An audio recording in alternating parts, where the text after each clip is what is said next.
இரண்டாவது யூனிட் போட வேண்டும் என்று சொல்லியது இதுவரையிலும் போடவில்லை. கரும்பு டன்னுக்கு 5000 ரூபாய் தருவோம் என்று சொன்னார்கள். இதுவரையிலும் ஒரு பைசா கூட கூட்டி கொடுக்கவில்லை. 5000 ரூபாய் கரும்புக்கு டன்னுக்கு தந்தார்களா? நம்ம முதலமைச்சர், நம்முடைய முதலமைச்சர் ஸ்டாலின் அவர்கள் தந்தார்களா? இதுவரையிலும் தரவில்லை. சரி, அதை விட்டுருவோம். ஆனா இந்த பகுதியில் உள்ள எல்லா மக்களும் ஏற்கனவே கரும்பு அந்த ஆலையில போட்டதற்கு நிலுவைத் தொகையை வாங்கி தருவோம் சொன்னார்களே, இதுவரையிலும் தந்திருக்கிறார்களா? நிலுவைத் தொகை தரவில்லை, இதுவரையிலும் தரவில்லை. எதை தருகிறோம் சொல்லி எதை தந்தார்கள்?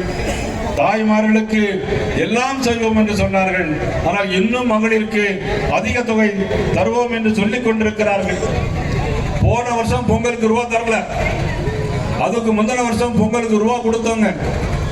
ஆனா இந்த வருஷம் எல்லாரும் நினைச்சிருக்கேன், நம்முடைய முதலமைச்சர் நல்ல முதலமைச்சர், நாங்கள் கோரிக்கை வைத்தால் கண்டிப்பாக அவர்கள் செய்து தருவார்கள்.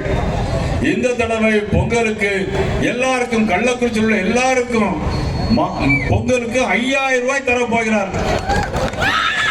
5000 ரூபாய் இன்னைக்கு பொங்கலுக்கு தரப்போகிறார்கள்.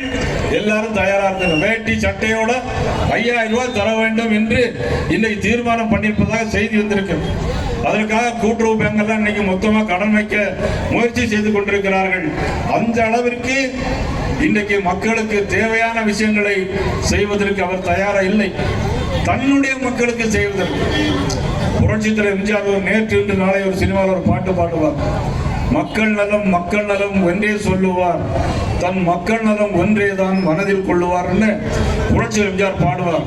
இன்னைக்கு தன்னுடைய மக்கள் நலம், தன்னுடைய மகன் முதலமைச்சர், துணை முதலமைச்சராக கூடிய உதயநிதி ஸ்டாலின் அவர்களை இன்றைக்கு முதலமைச்சராக்க வேண்டும் என்பதற்காகத்தான் இன்றைக்கு கூட்டணியை வலுவாக்கி கொண்டிருக்கிறார்கள்.